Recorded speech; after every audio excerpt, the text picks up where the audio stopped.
welcome to Module 4, Day 2 video lecture, where you're going to take the primary research you've already gathered, you're going to analyze it, and try to relate it to a solution that you've researched.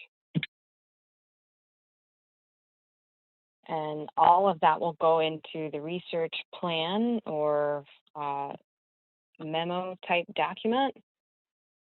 And you're going to be using a secondary source to beef up the primary research. So to begin, you need a screenshot of the primary research you should have already conducted. And that's why I showed you different avenues of online observation. And that's why I was also telling you and showing you that you should get a screenshot of it, not just to prove that you did it, but because the research plan requires an image of your primary research. And primary research is not a picture of a graph or a table. It's not information that someone else completed already. It's not research that someone has already done. Primary research is always something that you went out to look for. And even though these reviews and these tweets are already on the internet, it's similar to surveying people, walking up to them, interviewing them, right? Except that they've left it out in a public forum and you're going and you're gathering it for this purpose. Or with Tweet Map, somebody else created it, but it's an interactive tool that you are using in a unique way for your research, and that's why it's a form of online observation. You might have conducted a survey or an interview. That was a choice. If you looked at understanding concepts, it was a harder choice, and I urge you to use online observation, and it's a quicker way to get that image. After you have an image of your primary research, the next thing you need to do is add an appropriate caption. Maybe you've done that, maybe you haven't, but there's different ways to do that for APA or NLA, whichever formatting style you and your group agreed to. And then there's this, what you see on the screen, this you can find in understanding concepts. So you can properly caption your image according to the standards, not just with figure 1 and a title, but you need other components as well for your grade and for your credibility as a professional. So you have your image, you have it captioned, and now you need to analyze it. Why is this primary research important to the topic and to the solution? Analyzing primary research can be intimidating. It's like, what do I do with it? Or how do I write about this? I have 3 sentences on the slideshow right now that you can screenshot or take a picture with your phone, or you just watch this video again. Because what you want to first do is introduce the figure in a sentence. Just talk about it. This is a tweet from blah, blah, blah. It seems asinine, but it's a start for analyzing the picture, which is the primary research. The next sentence should discuss something that is inherent in that image, in that primary research, like a number, a trend that's mentioned, or some words that keep repeating, or words that are important. You just discuss them, or say the word housing is mentioned in the first sentence and in the second sentence, and it's also prevalent in blah, blah, blah. The third sentence should actually offer your analysis, your opinion of why those numbers, trends, or words are important. And I've given you an exemplary sentence. You're going to deduce what it could mean just based on your own knowledge, or your own knowledge that you've already gathered about the topic. You don't need to cite anything. You're looking at this visual and you're saying it could imply or it could mean this. Those three things will get you the grade that you want concerning primary research and the research plan, and it's how you analyze research that you went out and you got yourself. So this analysis is important because you can place it into the textual part of the impacted population section of the research plan memo, or you can put it in the past solution and application section. You can decide where it goes. I've most often seen it in the impacted population section, but we're going to see this later and talk about it if I remember. Solutions. That is another part of the research plan, and that's why we're talking about it. The research plan asks for primary research and past solutions. So you need to assess what someone else or a professional group has implemented in the past, because it might work for your group and your solution now for this real world issue. To research a real world solution that someone's already completed, you'll need a secondary source, and then you'll have to consider how you can, in a unique way, apply this solution to your topic and your solution. The social justice component, whoever was assigned this, also needs to find a solution that deals in some way with social justice. And we'll talk about this when we look at upcoming assignment requirements. So everyone in the group this week needs to look up a secondary source that discusses a past solution of your topic. But someone else in the group is going to need to look up two solutions because they need a second one for this other assignment. So the research plan is a memo, and you'll see the headers there, and you'll see the top left-hand corner that says, hey, it's a memo. And there's different sections in there. You'll see them on the board, 1, 2, 3. And you're talking about the topic or the solution and how it concerns those three subheaders. And from the examples on the screen, we have one student that integrated exemplary tweets and why it was important, and they put it in the impacted population section. And then we have a second sample in which a student created a data visualization. That's not required, but you can. If you find some numbers or some interesting stats and you're like, I know how to create a graph or something, you can do it. You don't have to do that.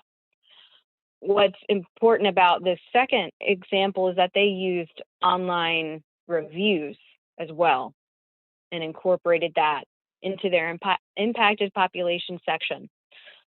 So what you see on the screen is exactly what you're going to have to do. You're writing your memo, and then you have your images that represent your primary research, and you're deciding, is this pointing to the impacted population and how they're feeling, or does it really tie into the past solution and how I can apply it based on what the tweet says or what the review says? So you can put the pictures where you want, where they fit. And I don't know if you can see it, it's probably tiny, but within the text of where the picture is, you also have to mention the figure and why it's important. And that's why I showed you those 3 sentences on how to analyze your primary research, because that needs to be incorporated openly into the memo. And I'll definitely find your analysis, because you're going to say figure 1 does this, or based on figure 1, it could be implied that You're not going to say the image below or the tweet over there. You're going to label it accordingly, and then you're going to refer to it figure 1 or figure 2 if you're going to include 2 tweets or 2 reviews or something.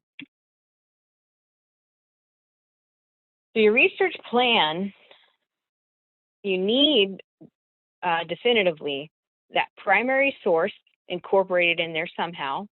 You need a picture to represent the primary source. And then the look of the research plan. Is it a memo? Did you use the components of a memo based on the readings and what you've learned about memos? Design is important. It shouldn't look like a book report. And that's the password for the day 2 assignment that asks for it. Another part of the research plan is a secondary source. When you're researching what someone else has compiled, you're getting that from a newspaper article, a journal article, a book, or a video, like a TED Talk, not just any old video. It should be an academic type video if you're going to go that avenue, and that's fine. But you need to get this other source that is talking about your problem and a past solution that they applied to solve it. And you can use the Google Scholar website, or you can use the USF online library. And if you read up about secondary sources in the W4.2 Understanding Concept section, there's examples. I recommend a website to use, Gale in Context, Opposing Viewpoints, and you can find that in the USF online library. But if you find a secondary source and it doesn't explicitly name your city, that's fine. If it only mentions real estate in Florida overall and trends, then you can deduce how it highlights what's going on in your city. It's exemplary of what's happening to your location.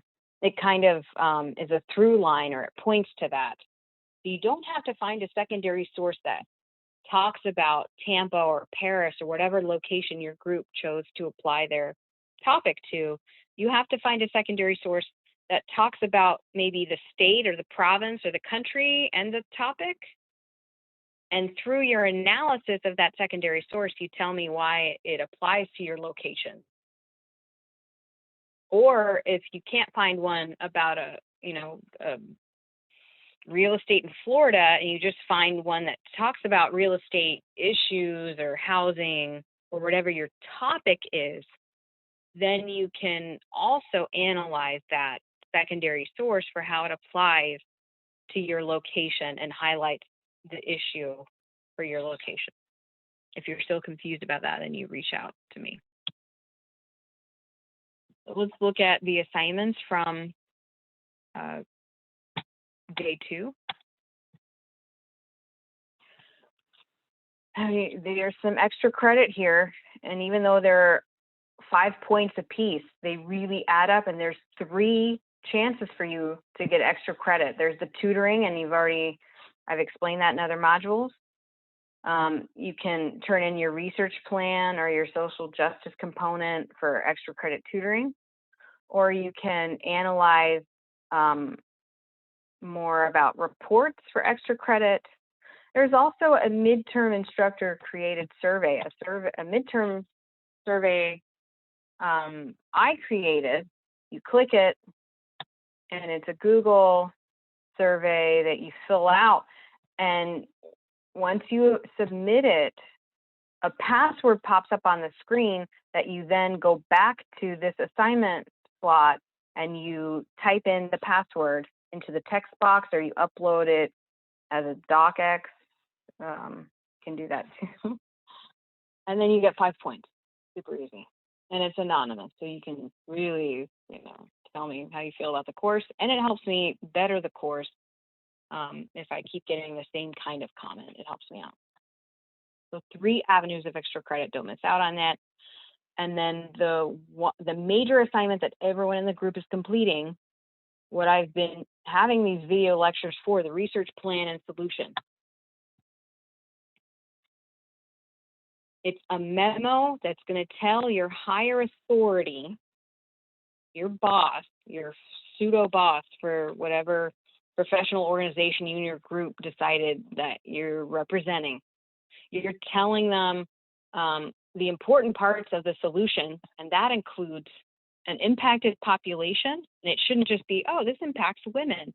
No, it's impacting younger women in the Tampa area. You need to get specific with your impacted population. And then you're looking at past solutions like we've talked about.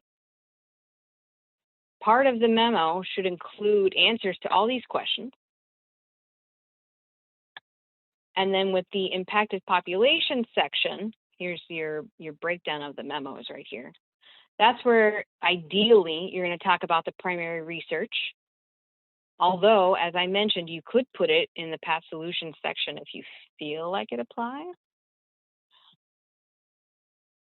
And you're going to have a separate page at the end of the memo, a reference or works cited page in which you have the reference or works cited entry for that secondary source because you looked up a past solution from an article or a TED Talk and you need to reference that correctly. And then at the top or the bottom of the memo somewhere, you have the password for the day 2 lecture. While you're mentioning your primary research, you don't have to use an in-text citation. Really, throughout the whole memo, I don't care about in-text citations. That's for your rec report. Otherwise, I don't care about in-text citations. This is not a comp class. There's a worksheet that will help you better understand primary research, and it has examples and ideas and do's and don'ts. Another worksheet about using Voyant tools, which is, you could look into that, but you don't have to. There's student samples here that I showed you during the slideshow a minute ago, but we're going to look them over here to discuss and see how these students used primary research to discuss what was important to the impacted population and how they were feeling about deforestation in Washington. And then they looked up a past solution and thought about how they could apply it to their group, their professional group. And then there's also a conclusion in which we know for a memo, a conclusion should have some kind of call to action or what's going to happen next.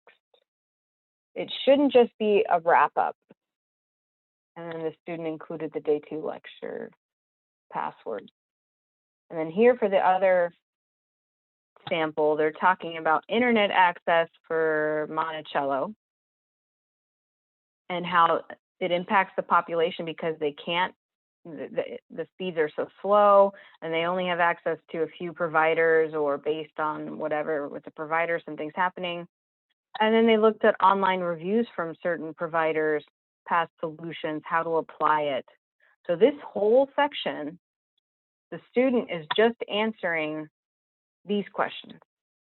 And then it became this section. And the impacted population section is primarily analysis of the primary research and mention of that impacted population and what it's doing to them. And then a conclusion that, again, is forward thinking or a call to action instead of just, so that's my memo, or that's all about internet access. It needs to have a little bit more than that, but still really brief. And then works cited, or maybe a reference page, depending on the formatting type that your group chose. You see, this student only had one, and that's all you need, because you need just one secondary source. And a primary source, I don't need you to put that in the reference page. You including the picture and a correctly formatted caption is all that's required for primary source and referencing. This student did a lot more in terms of secondary sources, but all I need to see on that last page is one entry and not a bunch. So that is it for this week, and we'll talk for week 5 about creating your own visual.